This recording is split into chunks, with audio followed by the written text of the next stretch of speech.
Welcome back to Bod BBQ. This is gonna be a good one. We're gonna be doing fajita style quesadillas and they're gonna be incredible. We're starting to lose some light, so let's get to it. I already have some chicken breasts that we already got from our local butcher, as well as some of this flank steak that I've had sitting in marinade for about 18 hours now. You can make your own marinade. I will put a simple marinade recipe down in the description, but I'm using this one. This is a tequila fajita marinade from Off the Hook Meat Shop, and it tastes amazing and it goes well with just about everything. So we did both our chicken and our beef in this, and we're going to see how good these fajitas turn out today. They're gonna be incredible, I already know it. Okay, so we have our flank steak here. Like I said, it's been marinating about 18 hours, and I'm just taking this out of the bag, and I'm kind of getting some of the excess marinade off of here, but I wanna keep most of it on there because I'm gonna be utilizing that as a binder for my seasonings. So flank steak is a part of the cow that's right behind the plate ribs, sort of think like in the under hip area of the cow, and it's long and it has long strands of muscle fiber that creates this really interesting texture. It's perfect for fajitas. There's also, you're gonna hear skirt steak, flank steak, flap steak. Those are all different variations from around the same part of the cow. The flank steak is probably the most common that you're gonna hear of. I love them all. They all have different applications, but today we're doing this 2-pound piece of flank steak. Like I said, we've had it marinating in our tequila fajita bath for a little bit, and now I'm just gonna be adding a few flavors on here. I'm gonna add a really light layer of some Mexicano flavoring, which is just sort of, think like a taco fajita seasoning. Just a nice little layer there. I'm also gonna add some 8-second carne asada. This is a little bit spicier. It's got some cayenne, it's got some of those red pepper flakes. Flip it over. You can see these long muscle fibers. It's gonna come in really handy later when we know that the fibers of the meat are running horizontally like this, because we're gonna wanna cut against the grain when we cut our fajita meat. Now I'm going to be putting another layer of the Mexicano on, and then some 8-second asada for that little bit of spice. The beef is done. Let's set this to the side. Next, we're gonna be prepping our chicken. Same treatment I did with the beef. This has been sitting in that tequila fajita Off the Hook Meat Shop marinade, smelling incredible. We're gonna be doing the same type of thing as we did with the beef, only with one extra step. We're gonna be flattening these out. So let's take our chicken out of here. Get most of the marinade off of here. Doesn't have to be perfect. Now that we have these out of the marinade, I'm gonna be pounding them out a little bit. If you don't know how to do this, check out my chicken video. Actually, it'll be right up here. I'll put a link to that video right up here on the top of the screen if you wanna see exactly how I do it. It's pretty simple. In this application, we're not gonna be adding any extra oil since there was oil in the marinade, so I'm just gonna be putting them in the bag and pounding them out. You can do this before or after you marinade. It's probably a little bit smarter to do it before you marinade, but I didn't have time yesterday. I wanted to get them in the marinade, so here we go. Let's pound them out.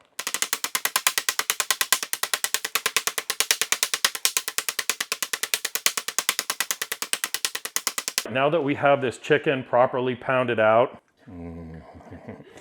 let's go ahead and get some seasoning on it. This one, I don't think I'm gonna go with the spicy. I'm gonna stick with this Mexicano. This is a Cattleman's Grill Mexicano seasoning. Think fajitas / tacos. It's got a great bunch of seasonings in here. You can use whatever you want. You don't have to use this. This is just what we're going for today.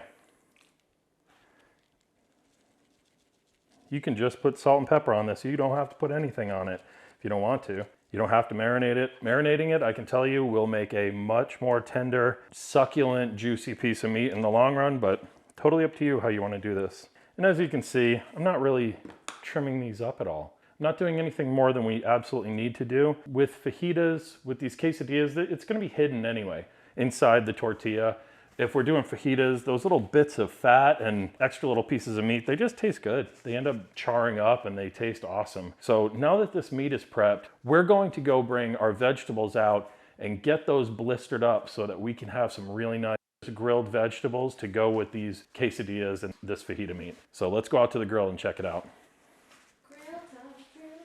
Okay, so one of the most important parts about this is going to be the vegetables. As you can see here, we got some red peppers, yellow peppers, some poblanos, some jalapenos, and I sliced an onion up. And so I'm just going to get these blistered up right now. I got a ripping hot fire going here, and you really want to cook these fast. If you notice, I have a 2-zone fire. This is super hot on this side, cooler on that side, and that is by design. I'll show you why here in a second. So this is the beginning of what you want to start seeing, but you literally want to make it black. You want this to be as hot as possible so that you get a black char on the outside. We're not trying to cook the vegetables all the way through right now. We're just trying to blister them up. So as you can see, we're starting to get exactly what we're looking for. I know it looks like it might be a little burnt, but this is precisely what we're looking for.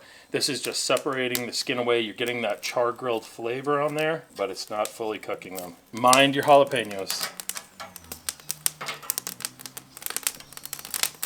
The smell that's coming off of here is pretty friggin' delicious.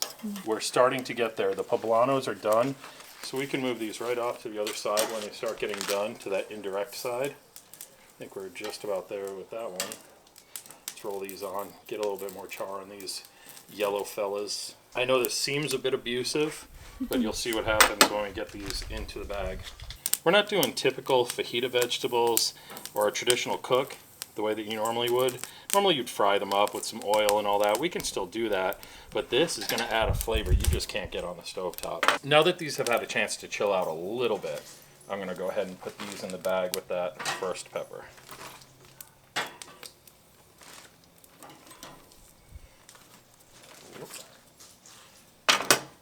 We're going to close this up, and we're going to just let those sweat for a little while.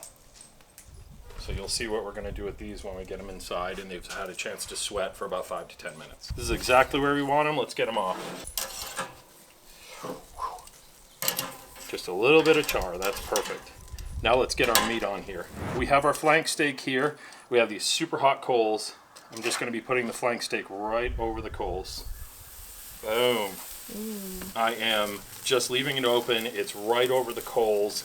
I want it to get that caramelization, I want that Maillard reaction from the beef. This is going to be a pretty quick cook. I'm going to do about 3.5 minutes on one side, flip it, and bring it over here to the other side. I'm looking for an internal temp of about 130 to 132 degrees on this.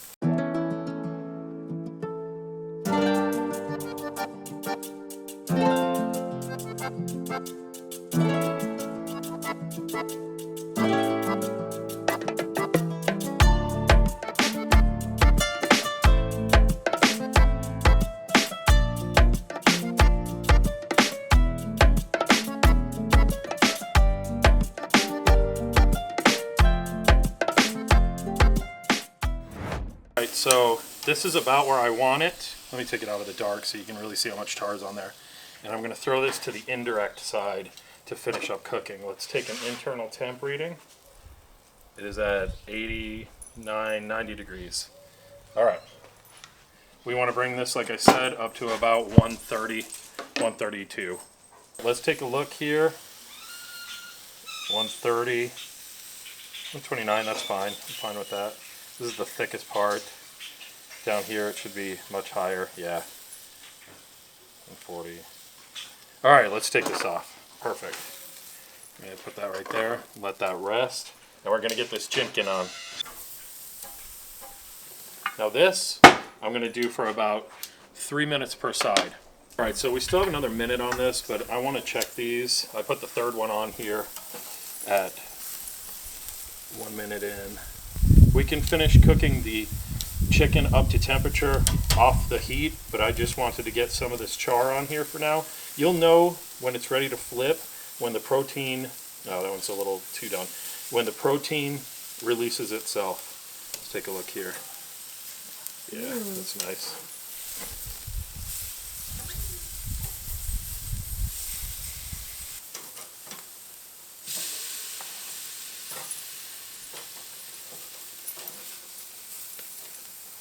So this one, you see this white foam coming out of there? That's a good sign. That means this is just about done. Yeah, that's looking perfect. Let's pull it off to the side here. And what we've got. This is a really good sign. This looks promising. 145 in the middle of the breast there. This one, yeah, about 150. That's a 155. We need to turn that around. This is a perfect example of why I do this. We want this one closer to the heat. Get that breast done a little, that side of the breast done a little bit more. This one's at 160, 155. Again, Turn that around. Let's just turn them all around. Turn the beet around. Okay, and the next time we open it, they should be done. I'm gonna give it about another minute or so, and then they should be done. Okay, let's take a look at these. Moved them back over to the coals. All right, 165, 166, this one's coming off. That is done. Yep, a little bit overdone, that's okay. All right, 168, that's good. Normally I'd want to take them off at 162, but we weren't quite getting there, so I left them on. And we are done at the grill. All right, so now that we got these vegetables off of the grill and we've let them rest for about 15 minutes in these plastic bags, let's go ahead and take a look at what we've got, and I'll show you what we're gonna do with them. Yeah, perfect. You can see how much these sweated down. See how wet looking they are? So I'm gonna take these over. I'm gonna do these right over a trash can. You can see I'm gonna grab this by the stem and I'm gonna grab it and go whoop, and it takes all that char right off of there. And then you just kind of tidy it up. Holy crap. That's what putting it in the bag does. It really separates that skin. Let's see, the jalapenos are sometimes a little more difficult. Nope, came right off. Look at that, roasted jalapeno. That's what showed. Oh, did you hear that? Ooh. Oh, ASMR fans, unite. Big red. It's okay if there's a little bit left on here. Do not rinse these under the sink. That takes away all the flavor. It's a little bit of a pain in the ass until you get the hang of it. All right, that looks good to me. This pepper used to be yellow. That's how you peel them.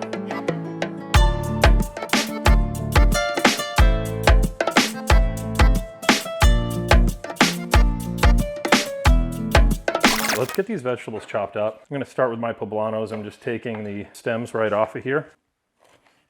I'm gonna slice these open. Oop, they're a little slick. And this is another piece we wanna get scraped into the trash can. These are bitter. These seeds are bitter. Be careful with your knife. And we're gonna basically repeat that whole thing, only these are a little different the way we cut them. I'm gonna go down that way. Look at the juice. So same type of thing. Goodbye stem, open it up. See all that bright green? Get rid of all of it. Scrape it right out. Whoop, if you can get a hold of it. If you need a paper towel to hang on to it, go ahead and use that. And that'll take all the heat out. If you want the heat, keep it all in there. Just chop it up. This is gonna be a hot pepper. See how many seeds are in there? Mm-hmm. Yeah, I bet this one's hot. All right, and last but not least, the big red. Let's get this off of here. And that is an easy one. So everything is de-seeded. Let me clean this area up and then I'll show you what we're gonna do with these. So we've got all this meat off of the grill and it smells incredible. I'm gonna show you how to cut it now. So you see that we have the grain of the flank steak running horizontally. You wanna cut against the grain, meaning you wanna go vertically against that horizontal grain. So what I'm gonna do here is cut on a bias, meaning at a diagonal, to make thicker slices that we can cut up. Let's take a look here. Ooh. Yeah, it looked like there was a lot of char, right? Yeah. Now look at what we're dealing with, right? Delicious, juicy, medium to medium rare. You'll see this is medium. When we get over here, it's gonna be more medium rare. And normally I would use a slicer for this, but I had the chef's knife out and dirty already. I'm just using this, not a big deal. We're not looking for extremely accurate cuts. We're just trying to get this diced up for our fajitas / quesadillas. Yeah, see that, medium rare? Mm-hmm. Perfect. This is the slice I like. Let me go ahead and take a little bite out of here. See what we're working with. Oh, that one wants to come with me.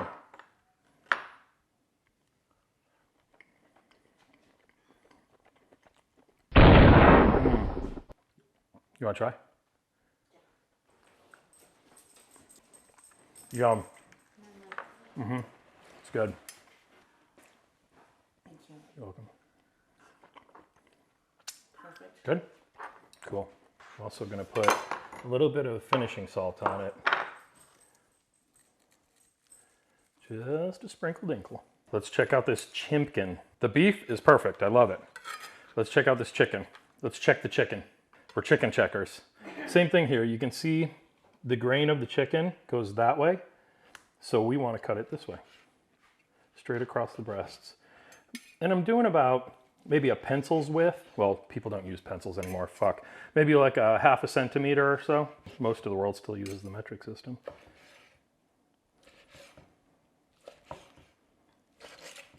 That's incredible. I love it.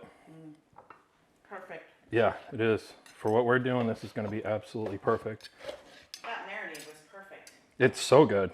And then the extra little seasoning on there, Yeah. man, it's exactly what I was looking for. That's exactly the flavor I was looking for. Great job off the hook meat shop with your marinade, your tequila fajita marinade. Man, it's good. And paired up with those seasonings we put on, fuck yes. That is a shit ton of meat that was all cooked at once. All right, let's get over to the vegetables and chop those up. All right, we are at the final stages of our fajita quesadilla build. I'm gonna take these vegetables, they've cooled down considerably. I'm just gonna kind of stack them. And the reason I'm doing this is, and I'm gonna get these little seeds out of here too. The reason that I'm doing this is so that it makes for an easier slicing. Okay, so we have our stack of veggies, and I'm gonna start slicing about, I don't know, into 1/2 inch to centimeter slices down here. Doesn't have to be perfect, just trying to save on some time, not slicing each individual one.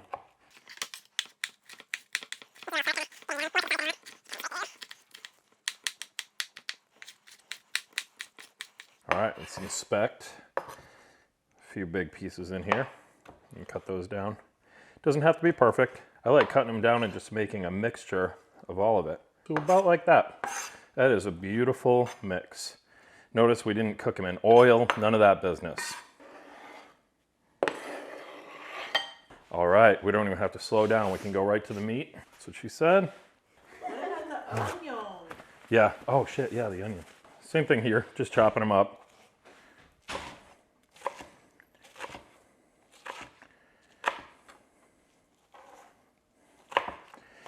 And I'm not mixing the onions in because we do have some whiners in this house that don't like onions.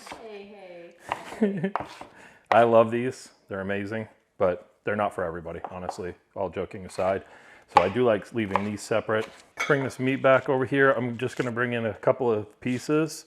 And what I'm doing here is prepping the meat for the actual quesadilla. Like I said, I have some of that cilantro lime rice that we made yesterday. Video I'll post right here. Definitely check that one out. It's super easy, makes everything amazing. But these we're gonna be putting into quesadillas. Let me show you what I do with this. I'm taking a couple pieces of beef.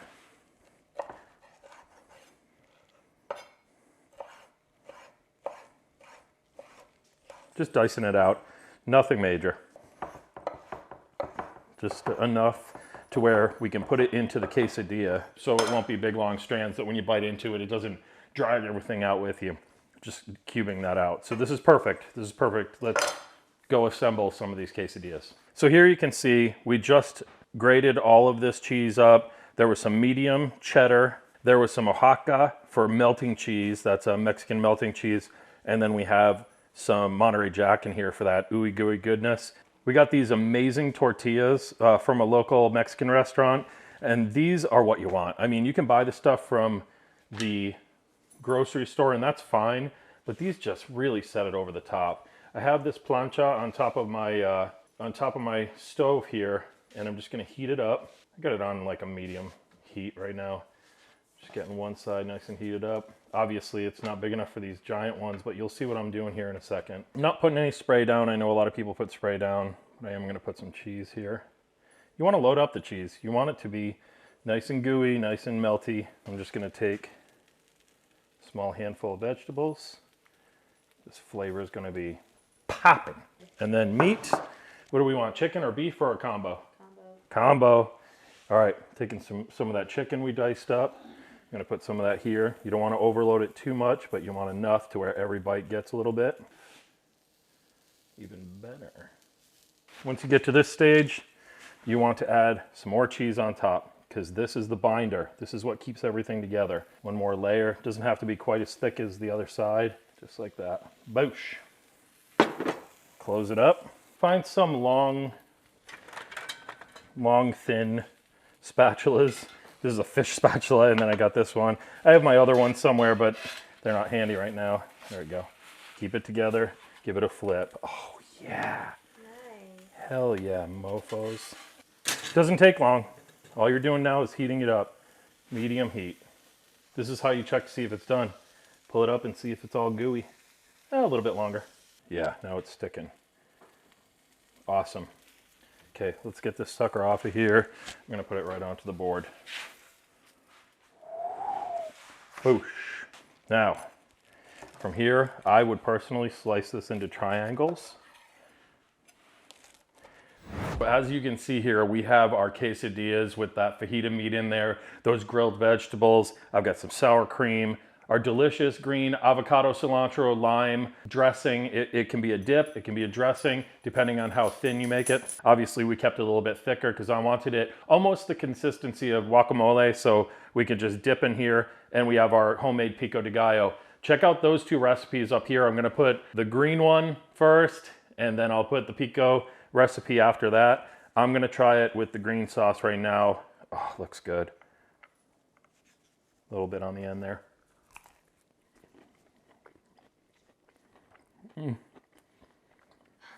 Oh my God. He hates it. I love it. Oh, I got the beef side. This is unreal. This is so good. Not like I've never had a quesadilla before, but. Oh man. I don't care. I don't care. Oh my God. This is totally worth the wait. What an awesome, easy cook for us. It's unbelievable. We need to eat. We're all starving. So definitely do this one. This is an awesome recipe. I love it. I mean, this is how to eat. It's so good. Definitely check this one out.